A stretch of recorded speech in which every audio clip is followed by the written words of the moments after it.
What is up? This is 341 Wrestling, and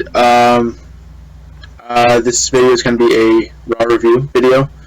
I don't know, like in class today, I wrote down like my opinions of the matches, and then I took like Raw results, and then so I'm going to explain what happened, and then I'm going to give my thoughts on it, going in order, except for one I don't remember what part it came in. So yeah, so let's see. Raw was from, where was Raw? Raw was in Omaha, Nebraska. Sorry, I'm just trying to pull up my thing here so I can get started. So Chris Jericho opens the show. He, I guess he has the highlight reel back for Stephanie McMahon. He cuts a promo on Ambrose, and how he's finally gotten rid of him, until Big Cass comes out to interrupt the segment. Big Cass calls Jericho soft, and kind of gets up in his face and delivers a big boot to Chris Jericho to end the segment. I thought it was actually a really good segment, and so far I think the writers are doing a great job of booking Big Cass as a singles competitor while Enzo Amore is on the shelf. I was really hoping he wouldn't get lost in the cracks and kind of fall. And in my league, Colin Cassidy was a great singles competitor, if you remember that. And I know he can go far. He stood his own with Chris Jericho, and not many people can say that. So that's definitely a big step for Big Cass. Hi. No, my cat's scratching the wall. Come up. No, okay. No. He is actually holding his own with Chris Jericho. I think I already said that. So then they go to commercial, and then they come back, and Chris Jericho approaches Stephanie McMahon in the back and demands a match against Big Cass, and then she makes it official. Who didn't see that coming? But I am really enjoying Stephanie's work since Payback, since she's been working with Shane. It's really weird, yeah, really cool at the same time to see Shane and Steph side by side controlling Raw and actually getting along, which is good, because I thought it was going to be really terrible. Like,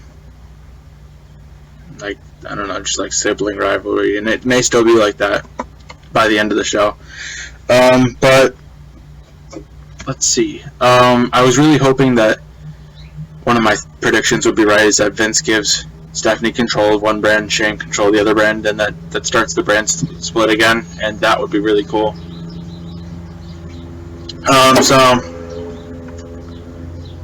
And then next was Baron Corbin defeated Dolph Ziggler. I wasn't home for this match, but I watched it on YouTube, so I'll give what I saw. So they go back and forth, both inside and outside the ring in the opening moment. Ziggler takes advantage of Corbin, showing off to the crowd with a couple roll-ups for near falls. Ziggler hits a splash in the corner, but Corbin comes back after dropping Ziggler onto the top turnbuckle and hitting the end of days for the win. I saw it as just another Corbin versus Ziggler match, to tell you the truth. They'll probably get one more match in at Extreme Rules. I don't know if it's going to be an Extreme Rules match or not, or if it's going to have some stipulation like chairs or something, or whatever, but they probably will, and that'll either end the feud or they'll carry it into Money in the Bank, and they'll both be Money in the Money in the Bank briefcase match. Which, by the way, Money in the Bank's the next pay-per-view after this one, so that should be good. I always enjoy those. Backstage, Charlotte and Ric Flair are talking to Shane McMahon and want him to put Stephanie in her place. Shane says Stephanie's decision will stand and that Flair is banned from ringside tonight. Flair says that he can't believe... Ric Flair says that he can't believe that Shane and Stephanie are getting along this well. Well, yeah, Rick, we can't believe it either. You know, everyone thought it was going to be some sibling rivalry, like I said earlier. Next after that, it was another backstage segment. JoJo's backstage interviewing AJ Styles, Carl Anderson, and Luke Gallows. Styles says he took the high road instead of beating Reigns down with a chair last week. He says he won't hesitate to take Reigns out tonight, and tonight the club is officially back together. The club? Really? They think they're gonna like, they think they're being all slick about that, and that we won't know that they're kind of referring to the Bullet Club or the Balor Club, but they can't decide which one yet, so they're just going to call it the Club. Seriously? Yeah, we can all see through your little ruse. But I liked seeing AJ finally refer to them as a team instead of trying to deny it. Yeah. So, the next match was Charlotte versus Paige. Charlotte comes out without Flair, as I already said, because of Shane McMahon. During the non-title match, I'm just reading this off the thing. Natalya comes out to the ring, which prompts Ric Flair to come out against Shane's orders. Flair starts yelling at Natalya. Shane McMahon comes out and has referees assist him to the back. And while Charlotte's watching from, like, she's like on the ropes or on the apron or something like that, Paige rolls her up for the 3 count and the win. Very good to see Paige back on Raw, and it's also nice to see her winning. The Ryders definitely dropped the ball with Paige as soon as she left, or as soon as the women from NXT came up, because she lost so much steam. But as for the match, I thought it was pretty good. The superplex was good, even though... Oh my god, damn it. You usually see a superplex in a Charlotte match, but yeah. Shane coming out to escort Rick away was pretty cool. And for prediction, the Charlotte feud will end with Natty finally being beaten clean. That way it'll prove that Charlotte's a good champion or whatever you want to call it, and then it'll leave the door open for the next challenger, which I think will either be Emma or possibly an NXT call-up for Bayley. So I'm going to flip that over. The next match was Sami Zayn versus The Miz, and then if Sami Zayn wins, he gets a spot in the IC title match in Extreme Rules. Match got a slow start, but it's okay. There was one really cool move where Miz was trying to throw him into the barricade, and then Sami runs up the barricade, flips over Miz, and I thought that was really cool. Because I haven't seen that. So Sami gets out of one of Miz's figure fours, does a move, gets a 2 count, and then eventually the Miz does get the figure 4 in. It takes like 3 minutes or what. Seemed like forever for Sami Zayn to get out of it. The Miz tries using the ropes for a leverage pin, but only gets the 2 count, and the Miz is arguing with the referee. Sami Zayn comes back, basically gets him into place for the Helluva kick, does it, and then that's the win. It was a good match, I guess. Miz was doing what he's good at and being a heel. Sami was playing the face card as usual, and it was nice for Sami to actually get a win for once, because it seems like he's been losing a lot of matches lately. What? Why am I so... Phone keeps buzzing. What's next? They go to commercial and they come back. In the back, Kevin Owens is complaining about Sami Zayn being in the IC title match because he doesn't deserve it, and people are just handed title shots. And Zack Ryder comes in saying he deserves a part in the match since he's the former IC champion. Shane says Zack Ryder will take on Kevin later tonight, and the winner goes to the Fatal 4-Way match. And as you all probably know, I'm a very, very big fan of Zack Ryder. I've been a fan of him for a long time. And I'm really liking the fire that he's had all year. Like, I don't know how to describe it, but like he's had this new persona, and it's been a little aggressive, and I kind of like it. And he's actually, where was I? He's got the guts to challenge a man like Kevin Owens, even though he knows he might lose or something like that. Like, that's pretty awesome, and that's not the Ryder that we've been seeing since his big decline after he lost the United States Championship back in 2012. I also like the heat that Shane and Kevin Owens have, and I would love to see a match between the two of them. This had a lot of Backstage Segments. Roman Reigns is in the locker room with talking to the Usos, and then Tom Phillips comes in and interviews them, says they're going to win against the club and representing their bloodline because they're family. Reigns says he will personally eliminate AJ Styles in tonight's 6-man tag match. And I don't know, I just thought this was very lame. It was very scripted, and no one cared about it. I was barely listening. The only thing I did notice was one of the Usos wearing like gold teeth or like diamond inserts, because he had bling on his teeth. He was out there looking like JTG or something like that.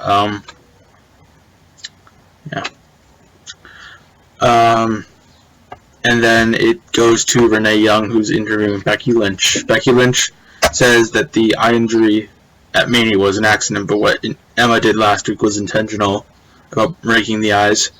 And then she says she has a last kicking in store for Emma. And then Emma comes in and tells Becky that she needs eyes in the front of her head and the back of her head.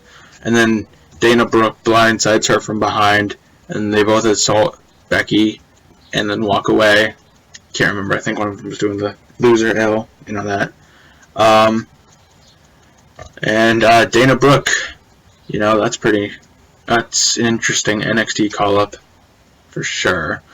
I think Emma's probably one of my favorite divas on the main roster in WWE at the moment, and now that Dana's by her side, she'll be even more on the path to the Women's Championship, which I do think she deserves.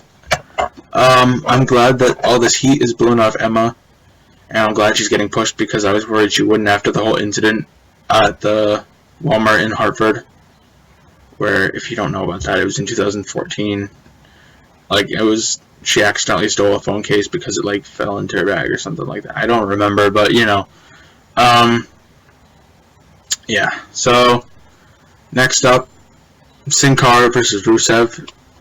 I already knew this match was gonna be pretty I wasn't really paying attention to it because I was prepping for recording this and then recording podcasts later today. But yeah, it was just a bunch of, I can describe it, and I'm probably going to. So, Rusev starts off beating Sin Cara down in the corner with a series of knees. Rusev keeps the pace slow with a bear hug and follow-away slam. Rusev gets distracted, staring down Kalisto, and Sin Cara comes back with a DDT and a springboard crossbody. He misses a senton bomb and eats a big boot from Rusev, but Rusev then gets distracted by Kalisto again.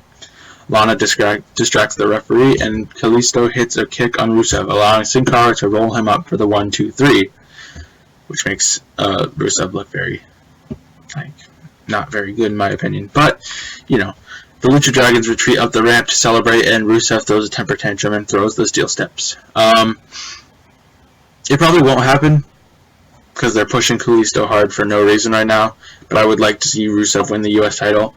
But honestly, at this point, I don't care who wins it as long as Kalisto loses it. And I think it'd be really cool to see someone challenge Kalisto and win it. Someone you're not expecting. What the hell?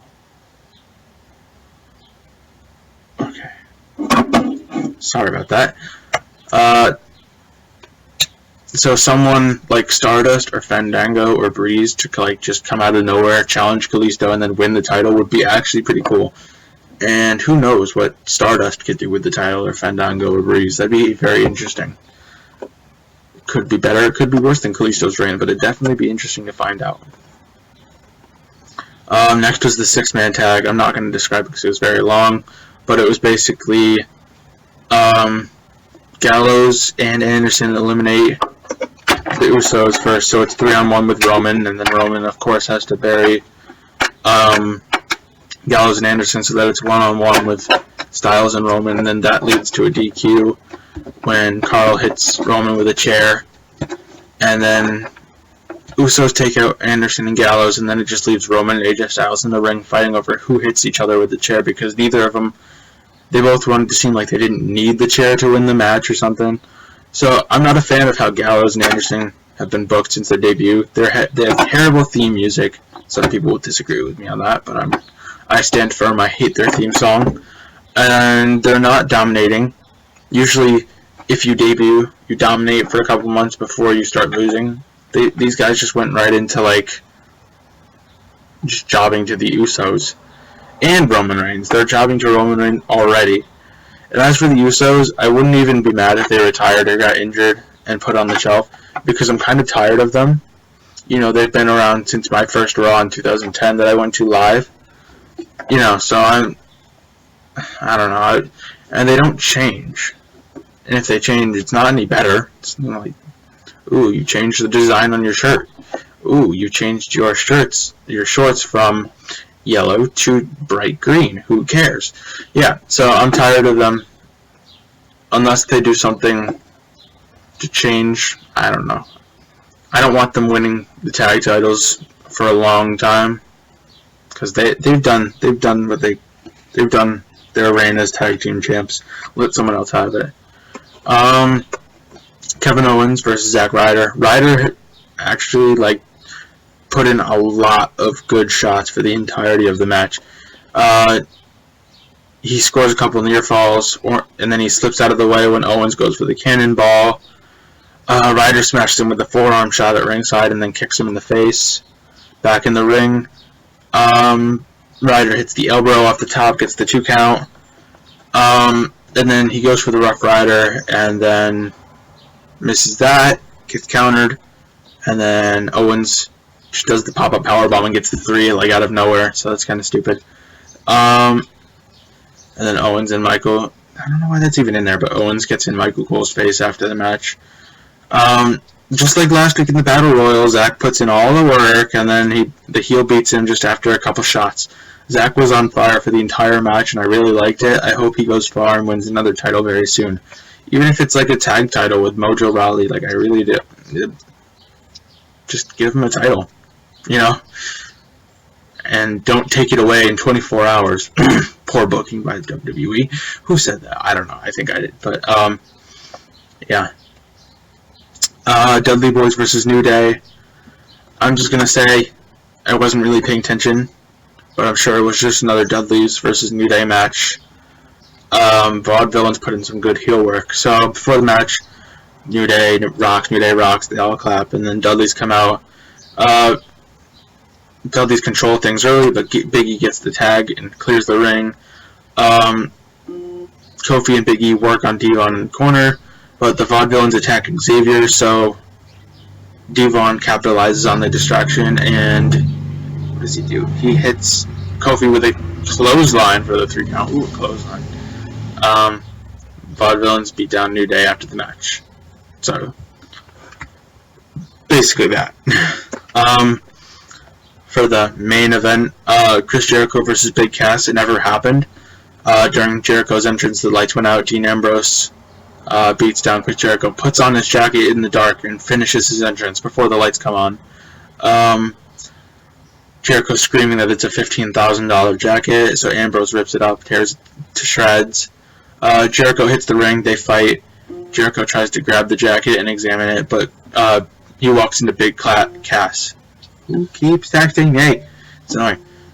So, Big Cass, he slaps Big Cass. That makes him really mad, so he throws Jericho back in the ring, and then Ambrose hits the dirty deeds, and then Ambrose takes scissors and destroys the jacket even more. I wish this match actually happened. It would have been a great match. Cass definitely fits his gimmick as he looks like a freaking skyscraper. Ambrose finishing Jericho's entrance in the jacket was really funny. Rest in peace, Mitch, and now rest in peace, Light Up Jacket. God. In the back, the show closed very weird. Shane and Stephanie were watching on a monitor, and they commented on Jericho's $15,000 jacket. Shane thanks Stephanie for her attitude change and says that they're doing a very good job. Shane walks away, and Stephanie stares at the photo of Shane and Vince. I'm happy they're working together, but I know that Steph looking at the picture means bad things. She's a heel in disguise, yada yada yada, you know the rest. So that's it for the Raw review for May 9th, 2016.